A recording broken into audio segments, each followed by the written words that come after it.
Ng tanghali guys at nag-renew ako dito ng lisensya ko sa Gen 3 sa General Trias sa LTO.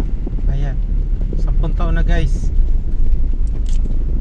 Ang kagandahan guys, mayroon na silang ID.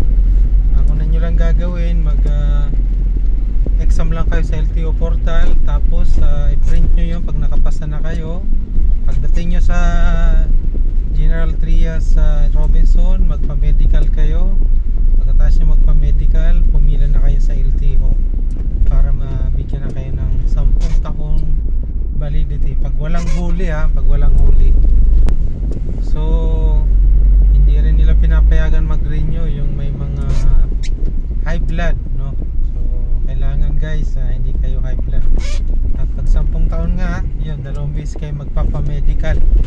Ako sa kaso ko sa 2028 magpapa-medical na ako. At tapos yung pangalawa ko ay sa 2031. So yun lang guys yung update ko ngayon. Galing dito sa Robinsons Gen 3. Nag-renew ng lisensya 10 years. So isang maulang hapon sa inyong lahat. Gandang hapon din.